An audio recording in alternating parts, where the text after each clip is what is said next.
Hello students, welcome back to the channel. तो 3 chapters हम खत्म कर चुके हैं बिजनेस स्टडीज़ के। आज स्टार्ट करने जा रहे हैं हम अपनी बुक का चौथा चैप्टर, प्लानिंग।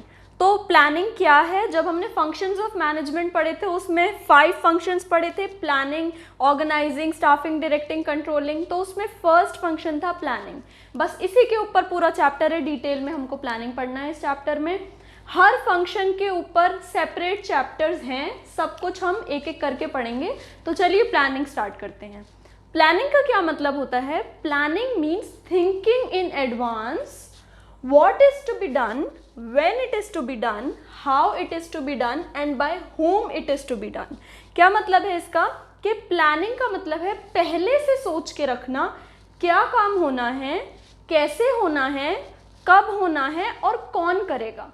तो ये जो पहले से ये जो थिंकिंग प्रोसेस होता है इसको प्लानिंग कहते हैं। एक पहले से प्लान ड्राफ्ट करके रखना, पहले से एक अपनी सारी एक्टिविटीज़ का ब्लूप्रिंट बना के रखना, ऑब्जेक्टिव सेट करना और सारी चीज़ें पहले से सोच के रखने को प्लानिंग कहते हैं।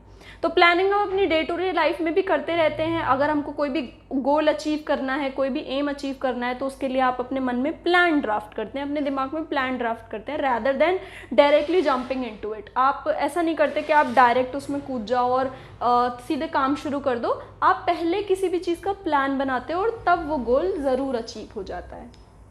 तो it bridges the gap between present situation and future situation. तो एक प्रेजेंट सिचुएशन होती है और एक फ्यूचर सिचुएशन होती है। फ्यूचर सिचुएशन क्या होती है? आपका एम, आपका गोल।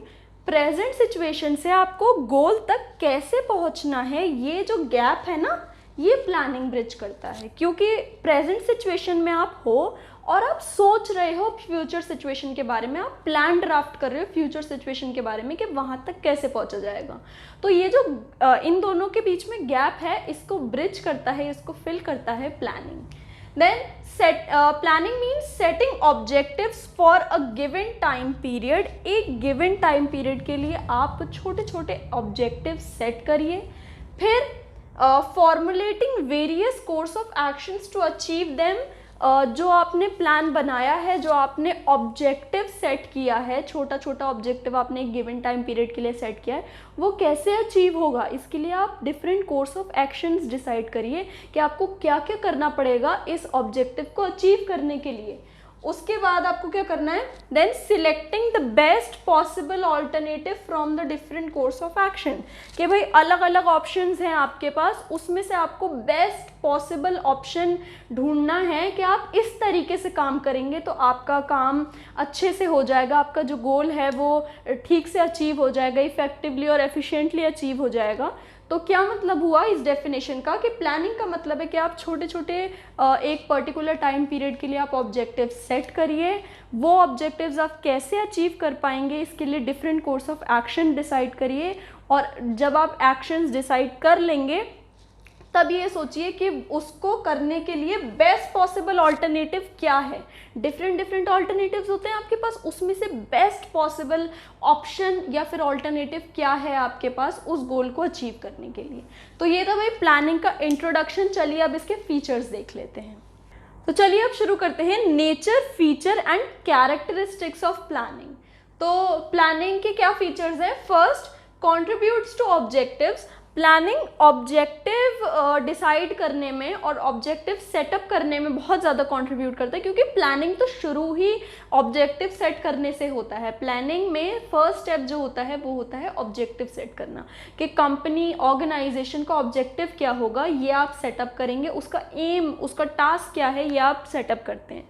तो प्लानिंग स्टार्ट होता है सबसे पहले ऑब्जेक्टिव सेट करने से। उसके बाद जो आप प्लानिंग में जितनी भी चीज़ें करते हैं कि भाई आप सोचना कि ये कैसे होगा कैसे नहीं होगा, वो सब कुछ आप ऑब्जेक्टिव को ही बेस पे रख के करते हैं कि भाई ये ऑब्जेक्टिव कैसे अकम्प्लिश होगा, ये ऑब्जेक्टिव कितने टाइम में अकम्प्लिश होना चाहिए, इस ऑब्जेक्टिव को कौन अकम्प्लिश करेगा। तो सारी चीज़ें ऑब्जेक्टिव के ही आसपास घूमती हैं। तो प्लानिंग स्टार्ट ही होता है सबसे पहले ऑब्जेक्टिव सेट करने से। तो planning contributes to objectives. Then it is a primary function of management. आप जानते ही हैं मैनेजमेंट का प्राइमरी फंक्शन होता है, 5 फंक्शंस होते हैं मैनेजमेंट के, उसमें सबसे पहले प्लानिंग आता है। Then organising, staffing, directing, controlling. तो सबसे पहला फंक्शन क्या है? प्लानिंग। प्लानिंग से ही आप शुरू करते हैं मैनेजमेंट का प्रोसेस। अगर प्लानिंग आप नहीं करेंगे तो आप कोई और प्रोसेस मतलब कोई और स्टेप आप नहीं फॉलो कर पाएंगे बिना प्लान बनाए। कि आप प्लान नहीं बनाएंगे तो फिर आप रिसोर्सेज किस चीज़ को बेस पे रख के ऑर्गेनाइज करेंगे, आप स्टाफिंग कैसे करेंगे, आप डायरेक्टिंग कंट्रोलिंग कुछ भी नहीं कर पाएंगे अगर आपके पास एक प्लान तैयार नहीं है। तो प्लानिंग जो होता है वो प्राइमरी फंक्शन होता है और उसको आपको सबसे पहले परफॉर्म करना होता है, तभी आप कोई और स्टेप परफॉर्म कर पाएंगे। Then it is pervasive function. Pervasive का मतलब होता है यूनिवर्सली एप्लीकेबल, हर जगह एप्लीकेबल है। आपने देखा होगा सिर्फ बिजनेस ऑर्गेनाइजेशंस के लिए ही नहीं, सिर्फ हर जगह पे प्लानिंग की ज़रूरत होती है कि आपको अगर कोई भी टास्क अकम्प्लिश करवाना है, आपको कोई भी ऑब्जेक्टिव अपना अकम्प्लिश करवाना है, तो उसके लिए आपको प्लानिंग की ज़रूरत होती है। आप एक प्रॉपर प्लान बनाइए, ऑब्जेक्टिव सेट करिए और उसको देखिए कि कैसे होगा कैसे नहीं होगा, बेस्ट ऑल्टरनेटिव सिलेक्ट करिए। उसके बाद आप उस प्लान को, उस ऑब्जेक्टिव को ज़रूर अकम्प्लिश कर पाएंगे अगर आपने एक प्रॉपर प्लान बनाया है तो प्लानिंग परवेसिव है, सिर्फ बिजनेस ऑर्गेनाइजेशंस या फिर मैनेजमेंट में ही नहीं, प्लानिंग तो हर जगह चलती है। Then it is futuristic and forward looking. Planning of course futuristic है।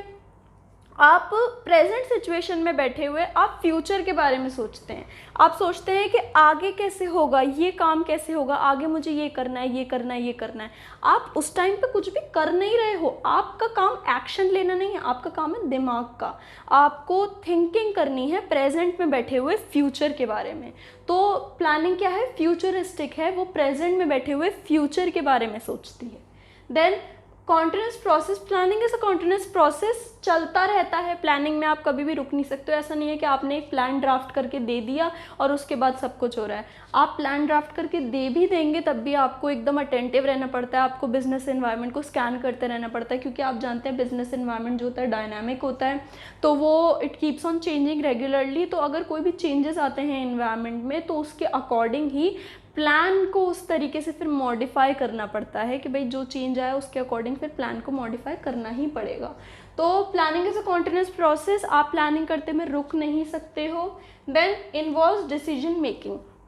डिसीजन मेकिंग का यहाँ पर मतलब है कि आपके पास एक से ज़्यादा ऑल्टरनेटिव्स प्रेजेंट हैं और उसमें से आप कोई बेस्ट सूटेबल वन आप सिलेक्ट कर रहे हो।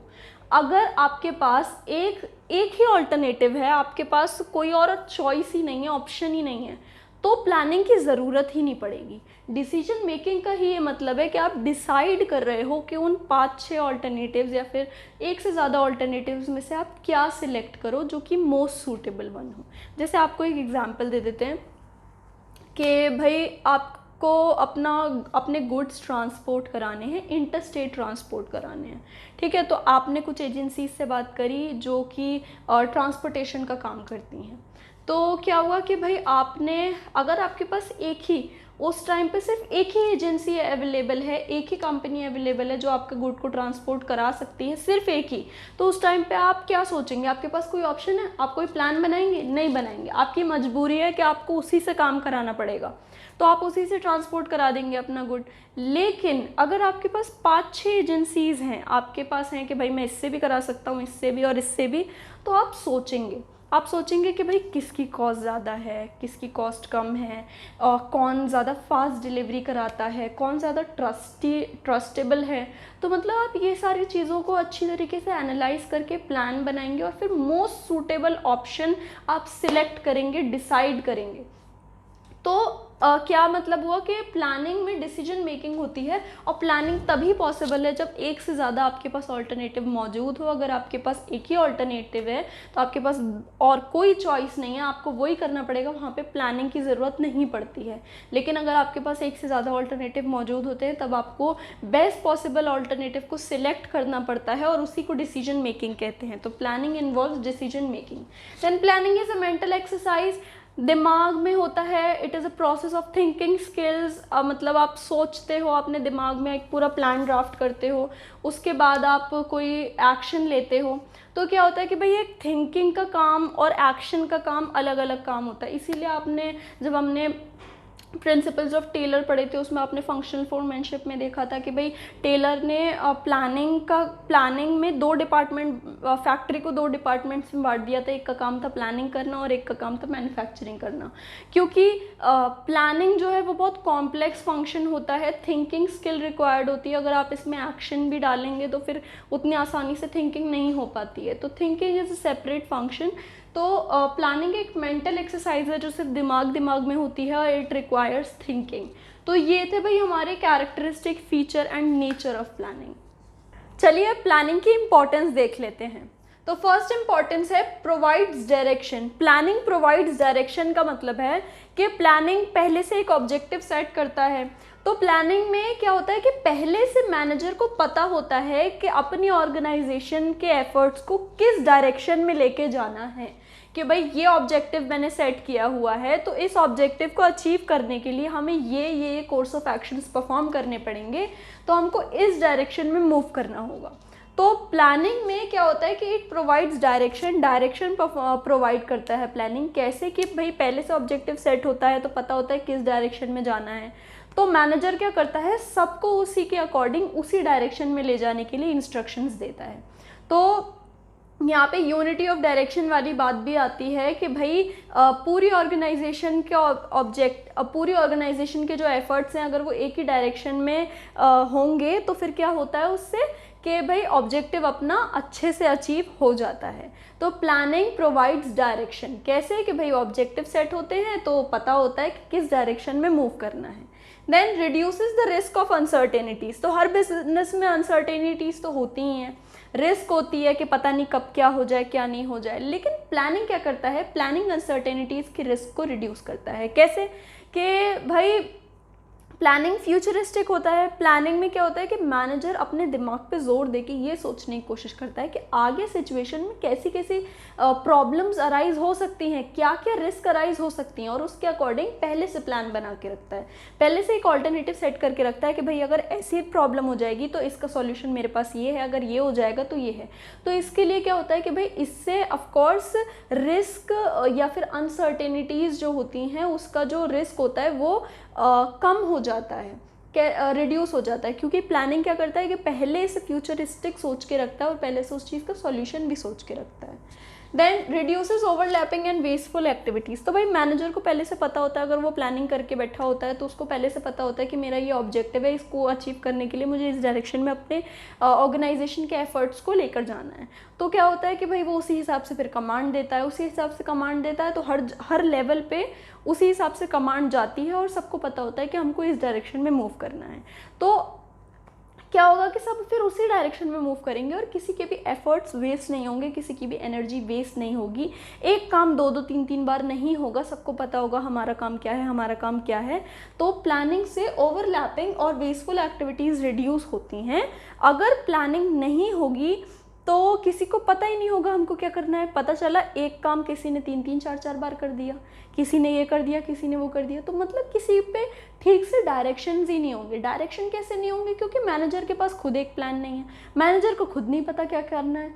तो अगर मैनेजर के पास ये प्री डिसाइडेड प्लान होगा, एक ब्लूप्रिंट होगा, तो क्या होगा कि वो उसी हिसाब से फिर डायरेक्शंस देगा अपने एम्प्लॉयज़ को, और फिर सारे एम्प्लॉयज़ के जो एफर्ट्स होंगे वो एक ही तरफ डायरेक्टेड होंगे। इससे ओवरलैपिंग या फिर किसी की भी एनर्जी वेस्ट नहीं होगी।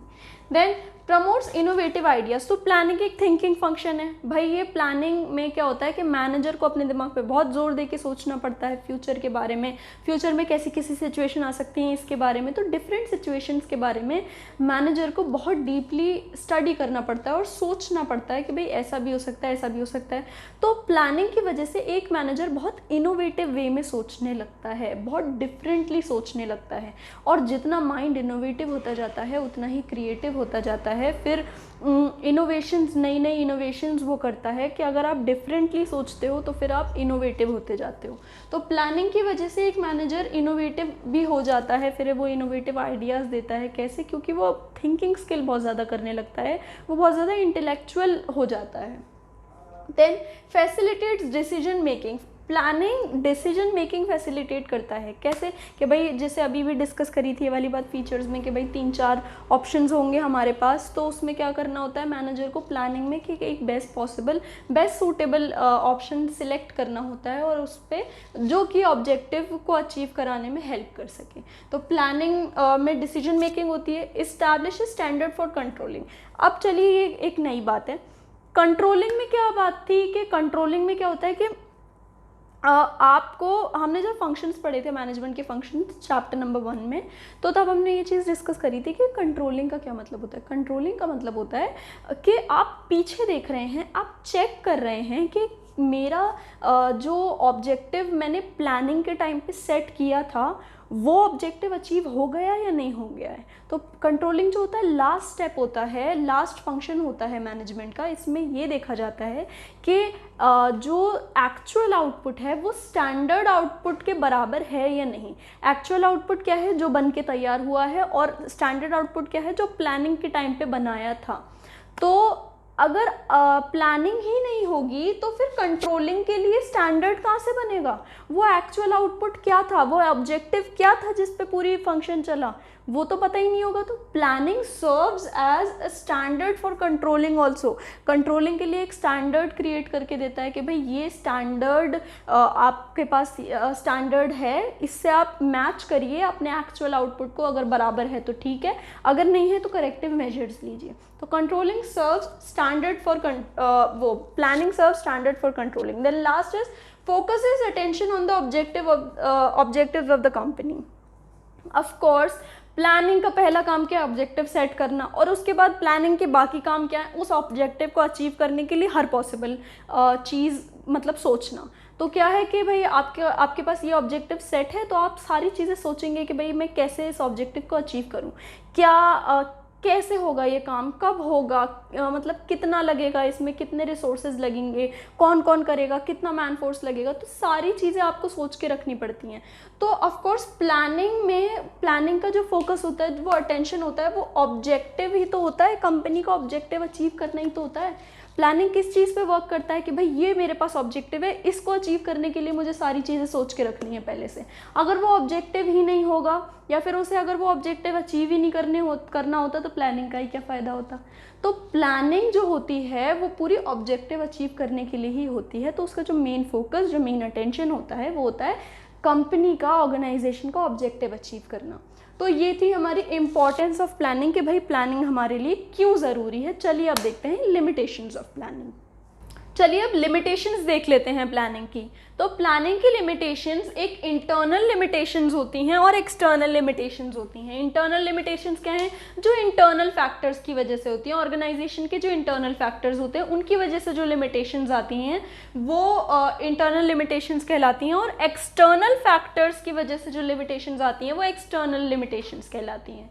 तो इंटरनल लिमिटेशंस में क्या आता है, planning leads to rigidity. Planning से रिजिडिटी आती है, यानी कि एक बार आपका प्लान बन जाता है तो आपका प्लान जो है वो फिर डायनामिक नहीं रहता है, आप उसको बार बार नहीं चेंज कर सकते हो। और इनकेस आपको उसको चेंजिंग इन्वायरमेंट के साथ चेंज करना भी पड़ गया तो फिर आपका जो रिज़ल्ट है वो उतना इफ़ेक्टिव नहीं होगा, क्योंकि आपने कुछ और सोच के प्लान बनाया था। अगर आपको प्लान चेंज करना पड़ जा रहा है तो फिर वो शायद उसका रिजल्ट उतना इफेक्टिव ना हो। तो planning leads to rigidity. Then planning may not work in dynamic environment. इसका क्या मतलब है, प्लानिंग जो है वो डायनामिक इन्वायरमेंट में शायद वर्क ना करे। क्यों? क्योंकि डायनामिक इन्वायरमेंट, देखो बिजनेस इन्वायरमेंट तो बहुत ज़्यादा डायनामिक होता है, वो इट कीप्स ऑन चेंजिंग, मतलब कोई ना कोई नया नया चेंज बार बार आता रहता है। और एक बार प्लान बन जाता है तो फिर उसको बार बार चेंज करने में थोड़ी सी प्रॉब्लम ज़रूर आती हैं। और अगर इतना ज़्यादा कंटिन्यूस चेंजेस होते रहेंगे और फिर उसके अकॉर्डिंग आपको जल्दी इतना ज़्यादा प्लान चेंज करने पड़ जाएंगे तो फिर फाइनली आपका प्लान फेल हो जाएगा, क्योंकि आपने कम्प्लीटली कुछ और सोच के प्लान बनाया था और आप बार बार उस प्लान को चेंज कर रहे हो। इससे रिसोर्सेज वेस्ट होंगे, टाइम वेस्ट होगा, एनर्जी वेस्ट होगी और फाइनली आपका प्लान फेल हो जाएगा।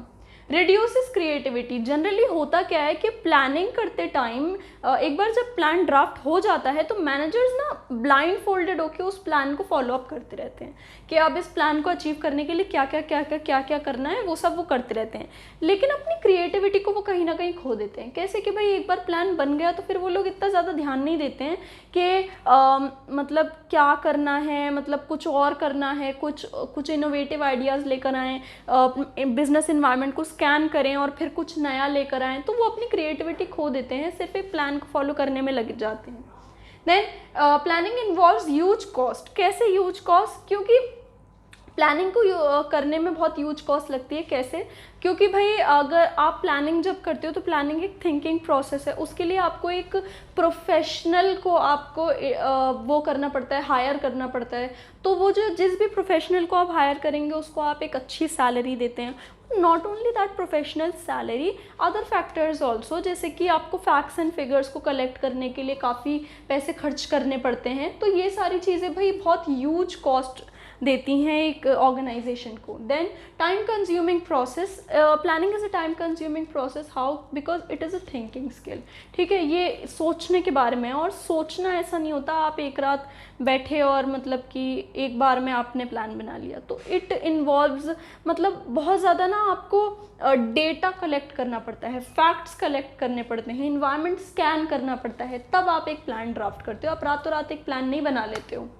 Then next is planning does not give guaranteed success। ऐसा नहीं है कि आपने प्लान जो बना लिया उस प्लान को फॉलो अप करने से आपको गारंटीड सक्सेस मिलेगा, ऐसा नहीं है। क्योंकि भाई एक बेसिक अजम्पशन पे ही तो आप प्लान बनाते हो। आप फ्यूचर के बारे में अज्यूम करते हो कि भाई ये सिचुएशन हो सकती है, शायद ऐसा भी होगा, शायद ऐसा भी होगा, फिर उसके अकॉर्डिंग आप प्लान बनाते हो। लेकिन फ्यूचर में क्या हो जाए ये तो आपको नहीं पता होता है, तो ज़रूरी नहीं है कि गारंटीड सक्सेस आपको मिले। और कई बार ऐसा भी होता है कि भाई मैनेजर्स ने क्या किया कि ये प्लान पिछली बार फॉलो किया गया था तो बड़ा सक्सेसफुल हुआ था, तो इस बार भी इसको फॉलो करते हैं, ऐसे ही प्लान को फॉलो करते हैं तो इस बार भी सक्सेसफुल होगा। तो ऐसा नहीं है, हो सकता है पिछली बार सिचुएशन कुछ और हो, इन्वायरमेंट कुछ और हो, इस बार कुछ और है। तो प्लानिंग जो है ऐसा नहीं है कि गारंटीड सक्सेस आपको देगी, ये तो फिर टाइम पे डिपेंड करता है कि किस हिसाब से इन्वायरमेंट है। अगर आपका इन्वायरमेंट आपके प्लान के हिसाब से फेवरेबल चल रहा है तो ठीक, वरना फिर प्रॉब्लम्स भी आ सकती हैं। Then lack of accuracy. Lack of accuracy का मतलब है कि भाई बेसिक अजम्पशन पे प्लान बनता है, मैनेजर की सिर्फ थिंकिंग होती है कि भाई ऐसा हो सकता है, ऐसा हो सकता है। तो 100% एक्यूरेसी तो बिल्कुल नहीं आ सकती है प्लान में कि आपने जो सोचा 100% वैसा ही अचीव हो गया। लगभग भी अगर अचीव हो जाता है तो फिर उतने को सफिशिएंट मान लिया जाता है, क्योंकि 100% एक्यूरेसी तो नहीं आ सकती है। तो लिमिटेशन ये भी है कि भाई लैक ऑफ एक्यूरेसी, क्योंकि जैसा सोचा था वैसा एकदम अचीव नहीं हो पाता है। देन एक्सटर्नल लिमिटेशंस में क्या आता है कि किस किस वजह से आपका प्लान फेल हो सकता है, वो है नेचुरल कैलामिटी। भाई नेचुरल कैलामिटी पे तो किसी का जोर नहीं होता है, वो तो कब हो जाए किसी को पता नहीं होता, उसके लिए आप प्लान भी नहीं बना के रख सकते हो। तो natural calamity. Then changing competitors policy. आपके कॉम्पिटिटर की कोई पॉलिसी चेंज हो गई और उसकी वजह से आपका जो प्लान था वो पूरा ही फेल हो गया। अब आपको क्या करना पड़ेगा कि आपको या तो उसके अकॉर्डिंग अपने प्लान को फटाफट से मॉडिफाई करना पड़ेगा, नहीं तो फिर आपको एक हैवी लॉस झेलना पड़ सकता है। हो सकता है कि आपके कॉम्पिटिटर ने एकदम से प्राइसेस डाउन कर दी, हो सकता है कोई नई इनोवेशन कर दी, हो सकता है कोई नया ब्रांड आ गया मार्केट में। तो इस तरीके से बहुत सारी चीज़ें हो सकती हैं जिसकी वजह से आपका बना बनाया प्लान फेल हो सकता है। Then change in taste and preferences. भाई आपने प्लान बनाया लोगों की प्रेफरेंस देखते हुए कि ये फैशन ट्रेंड चल रहा है, लोगों को ये पसंद आ रहा है, ये टेस्ट है, ये प्रेफरेंस है। पता चला कि जब आप उसके मतलब थोड़े बहुत स्टेप्स फॉलो कर लिया आपने प्लानिंग के बाद, फिर पता चला कि भाई टेस्ट एंड प्रेफरेंस ही चेंज हो गया। तो फिर क्या होगा कि प्लान तो आपने इस टेस्ट एंड प्रेफरेंस की मतलब बेस बना के बनाया था, लेकिन अब क्या हुआ, टेस्ट एंड प्रेफरेंस चेंज हो गया। तो फिर आपको क्या करना पड़ेगा, अपने प्लान को मॉडिफाई करना पड़ेगा। हो सकता है आपका प्लान पूरा भी फेल हो जाए। Then change in technology. हो सकता है टेक्नोलॉजी चेंज हो जाए तो आपका प्लान तो फिर उस टेक्नोलॉजी के हिसाब से चल नहीं रहा है, स्लो हो जाएगा, कॉस्ट ज़्यादा आ जाएगी, कम आ जाएगी। इस हिसाब से बहुत सारी प्रॉब्लम्स अराइज हो सकती हैं। Then change in government economic policy. भाई ये बहुत ज़्यादा इंपॉर्टेंट फैक्टर है कि अगर गवर्नमेंट की पॉलिसी या इकोनॉमिक पॉलिसी चेंज होती है तो इस पर बिजनेस पे बहुत ह्यूज इम्पैक्ट पड़ता है और फिर बना बनाया प्लान बेकार हो जाता है। तो ये थी भाई हमारी एक्सटर्नल लिमिटेशंस प्लानिंग की और ये थी इंटरनल लिमिटेशंस प्लानिंग की। तो आज हमने देखे introduction, features, importance and limitations of planning. I hope आपको समझ आया होगा। आप साथ के साथ इसके नोट ज़रूर बनाते चलें, फ्रेंड्स को शेयर करना ना भूलें, चैनल को सब्सक्राइब ज़रूर कर दें। मिलते हैं आपसे अगले लेक्चर में। Thanks for watching.